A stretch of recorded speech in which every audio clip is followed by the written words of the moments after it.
টঙ্গীর তুরাগ তীরে চলছে বিশ্ব ইজতেমার দ্বিতীয় ও শেষ পর্বের আনুষ্ঠানিকতা। এতে অংশ নিচ্ছেন ভারতের মাওলানা সাদ কান্দলভির অনুসারীরা। কাল হবে আখিরি মোনাজাত। ইজতেমা ময়দানে রয়েছেন সহকর্মী জাহাঙ্গীর আলম। জাহাঙ্গীর, ইজতেমা ময়দানে এই মুহূর্তে কি আনুষ্ঠানিকতা চলছে আর নিরাপত্তা ব্যবস্থা কেমন দেখছেন?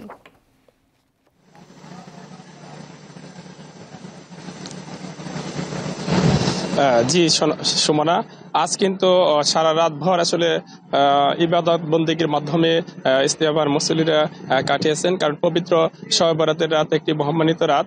এই রাতে সারা রাত ভরই আসলে ইজতেমা ময়দানে হাজার হাজার মুসল্লি অবস্থান করেছে। এখানে ইজতেমা ময়দানে অংশগ্রহণকারী এবং এর বাইরেও কিন্তু মুসল্লিরা এখানে অবস্থান নিয়েছিলেন। এবং আজ সকাল থেকেই চলেছে বাদ ফজর বয়ান করেছেন মাওলানা সাদ কান্দলভির ছোট ছেলে ইলিয়াস বিন সাদ। এবং এরপরে 9:30টার দিকে আসলে মওজুজা হয়েছে এবং 10টার পর থেকে খিত্তায় চলবে আলোচনা। এবং এই আলোচনার পরপরই নানা আনুষ্ঠানিকতার মধ্য দিয়ে আসলে ইজতেমার চলবে। তবে আজকে কিন্তু একটি বিশেষ কার্যক্রম রয়েছে। আসরের নামাজের পরে আসলে চলবে যৌতুকবিহীন বিয়ে। এবং যৌতুকবিহীন বিয়ের পরে বাদ মাগরিব মাওলানা সাদের বড় ছেলে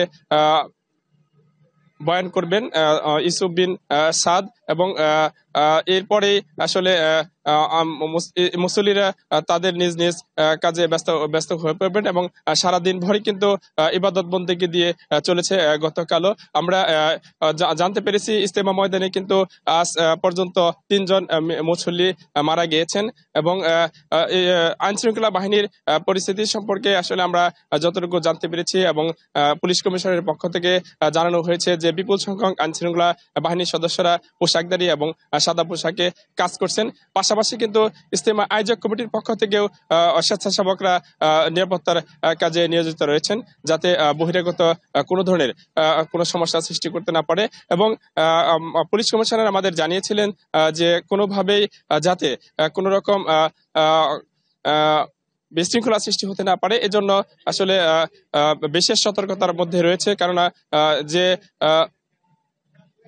অভিযান রয়েছে, অব্যাহত রয়েছে, সেই অভিযানে যাতে তারা গা ডাকা না দিতে পারে ইজতেমা ময়দানে এসে, সেই অভিযানের বিষয়ে সতর্ক করার জন্য আহ্বান জানিয়েছেন, যাতে মুসল্লিরা পুলিশদের সহযোগিতা করে সে ব্যবস্থা করা হয়েছে। এবং আইন শৃঙ্খলা পুলিশের পাশাপাশি কিন্তু র্যাব, সেনাবাহিনীর সদস্য রয়েছে এবং অন্যান্য বাহিনীর সদস্যরা রয়েছে, আমরা দেখতে পেয়েছি।